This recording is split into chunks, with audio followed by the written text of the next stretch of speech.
ना कि अब फॉर एग्जांपल ये जो सिल्वर ब्रिक, ठीक है जी, जिसको डोनेट किया था नृत्या गोपाल ने, जिसकी कहा जाता है कि जो कीमत है वो 26 लाख रुपए के करीब थी, ठीक है। भारत में जो है वो आज संडे है, कल जो है राम मंदिर इनॉग्रेशन है।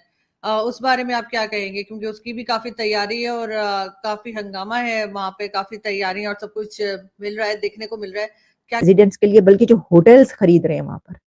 अब देखिए ना, जो ट्रेडर्स हैं, जो इन्वेस्टर्स हैं, उनको तो ये पता है कि अब यहाँ पर जो है टूरिज्म आ रहा है और जी मोदी साहब ने इसको लगाया, उसके बाद उसको रिमूव कर लिया गया और फिर उसको बैंक के लॉकर में लेके चले गए। लाहौर में डिस्कवरिंग न्यू आर्टिस्ट प्रोग्राम के ज़ेर एहतमाम पेंटिंग्स की नुमाइश का एहतमाम किया गया, जिसमें नुमाया कारकर्दगी का मुजाहरा करने वाले कम उम्र आर्टिस्टों में इनामात और मेडल्स तकसीम किए।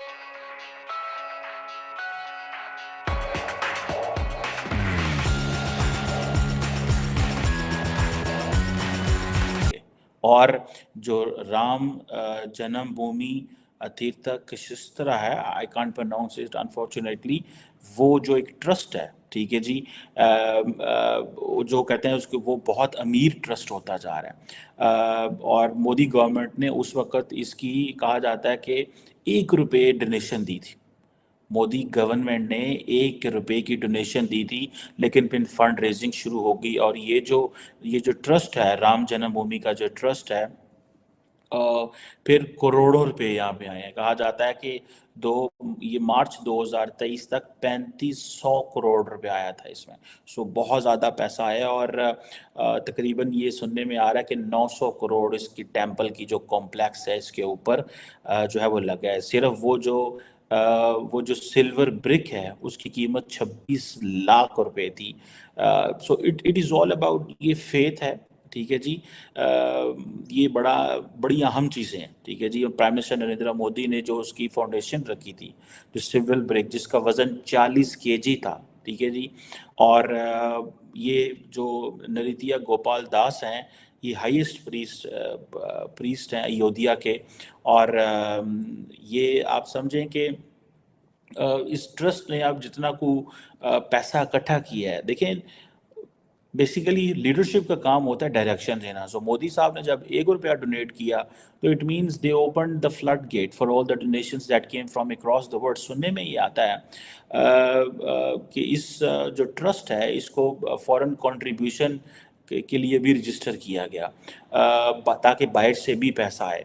कहा जाता है कि मोदी साहब की गवर्नमेंट के दौरान ये बड़ा मुश्किल काम है कि जो फॉरेन कंट्रीब्यूशन जो है वो हों, क्योंकि जो होम मिनिस्ट्री है उसने लोकसभा में बताया था 2022 में कि जितने भी FCR रजिस्ट्रेशन है, जो फॉरेन कंट्रीब्यूशन रजिस्ट्रेशन एक्ट के तहत जितनी भी रजिस्ट्रेशन है, जो कि 2000 के करीब थी, उन सब को जो है वो कैंसिल कर दिया गया था फ्रॉम 2019 से लेके 2021 के दर। कहेंगे आप?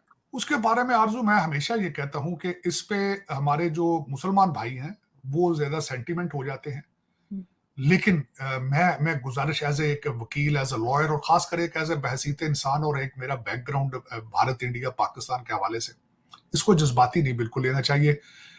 मेरी हिस्ट्री, एक तो ये कोर्ट का फैसला है जिन्होंने देख के किया है हिस्टोरिकली सारा कुछ।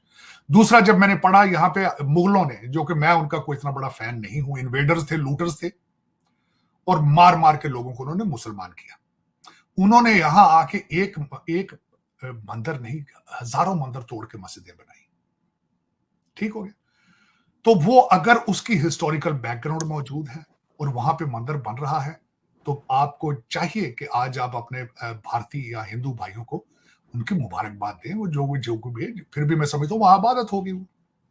दूसरा, अगर आपको ज्यादा इस पे, फिर भी इस चीज पे आप सेटिस्फाई नहीं होते, तो आप ये देखें कि आपने इस्तांबुल के अंदर एक चर्च को मस्जिद बना दिया है। वहां भी लोगों के सेंटिमेंट्स हैं, या तो फिर आप उसको बर्दाश्त करें। फिर मैं आपको ये बताऊंगा कि आप सिंध के अंदर, जिसको एक लफ्ज इस्तेमाल किया जाता है हिंदू बरादरी, लेकिन आप वो उसको बरादरी का लफ्ज खत्म कर देते हैं, बरादरी आप नहीं समझते उनको, आप उनके साथ क्या सलूक करते हैं? या तो फिर उसके लिए भी तैयारी करें। आप या तो फिर उसको बर्दाश्त करें। तो इस पे मैं समझता हूं कि मोदी साहब कर रहे हैं। मैंने इस पे बड़ी डिटेल स्टडी की है, बल्कि इस पे पूरा एक प्रोग्राम करेंगे कि किस तरीके से। अभी 4 और ऐसी मसाजिद हैं जिनके बारे, और मैंने 1912 का एक वहां पे गोल्डन सुनहरी मस्जिद भी है न्यू दिल्ली के अंदर, उसके बारे में भी एक केस चल रहा है वहां पे। 1912 का वो एक्ट भी उसमें हम डिफाइन करेंगे, जिसमें ब्रिटिश ने कहा था कि स्टेटस को जहां जहां को मंदिर, मस्जिद, गुरुद्वारा है उसको नहीं छेड़ा जाएगा, क्योंकि वो हम हिस्टोरिकली इट्स राइट देयर। ये किसी वक्त इस पे एक सेगमेंट करेंगे, लेकिन मैं इस पे, अगर मुझसे पूछे तो मैं इस पे हिंदू बरादरी और हिंदू भाइयों को अपने सबको मुबारकबाद दूंगा, और इस पे ज्यादा जज्बाती होने की जरूरत नहीं है। It was a mandir there proven by the court of law, तो उस पे आप बर्दाश्त करें और उसको सेलिब्रेट करें उनके साथ। You are living there, we have been living in this region for centuries, सदियों से रह रहे थे हम एक दूसरे के साथ। इसको अब पॉलिटिसाइज करना छोड़ दें, नफरतों के दरवाजे कोशिश करें बंद कर दें। मैं जिस तरह आज भी आप किसी को कह रहा था कि मैंने अर्थशास्त्र को अभी पढ़ा है हिस्टोरिकली लेंस से, मजहबी लेंस से नहीं, तो आप भी कोशिश करें कि चीजों को एक लेंस तब्दील करें, प्यार मोहब्बत के लेंस से चलने की कोशिश करें, क्योंकि अब इस दौर के अंदर मेरे ख्याल में जंगों का दौर नहीं है, नफरतों का दौर नहीं है। और दूसरा, मैंने अमेरिका में आके सीखी ये चीज, मजहब आपका जाती इशू है, this is your own personal preference. इसको आप अपने माथे पे लिख के हर एक बंदे को जिहाद और ये गर्दन तोड़ देना, ये कर देंगे, वो मर देंगे, तो यार खुदा का नाम है, छोड़ो इस बात का। देखें आरजू, मैं आखिरी बात ये कहूंगा, दुनिया का हर मजहब प्यार मोहब्बत की आपको ये प्रीचिंग करता है।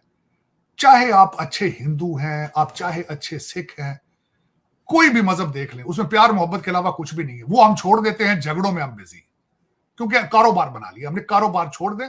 मैं आई डोंट अप्रूव कि आप उसको नेगेटिवली लें, इसको राम मंदिर को।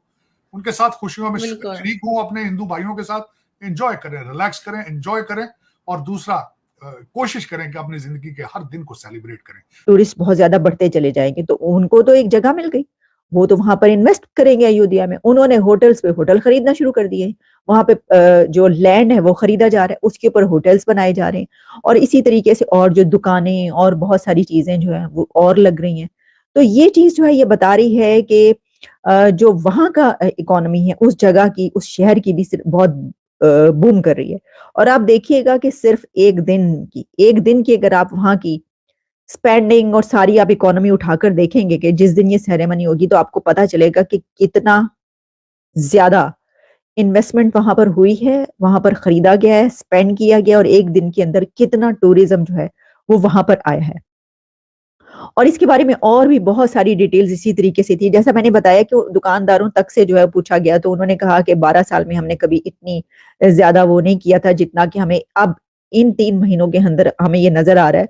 और उनका कहा था कि विजिट्स ऑफ वीआईपीज जो हैं वो बहुत ज्यादा बढ़ गई हैं, और रिलीजियस टूरिस्ट हब बन गया है। तो रिलीजियस टूरिज्म जो है वो अयोध्या उसका हब बन चुका है, और लोग उसमें देखने के लिए वहां पे आ रहे हैं। अब बात यह है कि ये सिर्फ ये नहीं है कि ये कोई मेला है, ये कोई सेरेमनी है तो एक दिन का ये होगा, नहीं। अब इसकी बिना पर ये अब बढ़ता चला जाएगा। आप देखेंगे कि जैसा कि बताया जा रहा है कि अब उसने ये कहा कि जो his monthly orders for banners have doubled to 60,000 from a year ago. तो चले, ये जो बैनर्स हैं ये तो अभी चीजें बनवाई जा रही है ना, फर्ज करें, क्योंकि वो हो रहा है ऐसा। लेकिन जैसा मैंने ये कहा कि जो वहां पर होटल्स बन रहे हैं, जो वहां पर कारोबार बढ़ रहा है, इसके अलावा जो वहां पर लोग आ रहे हैं, जो टूरिज्म बढ़ गया है, और लोग तो अब प्रॉपर्टीज खरीद खरीद के वहां पर उस कारोबार कर रहे हैं और वहां पे नहीं। तो ये सिचुएशन हमें ये बता रही है कि ये जो है वहां का इकोनॉमी अब स्टेबल रहेगी। यानी ये नहीं है कि एक दिन की बात हो, ये अब ऐसे ही चलेगा।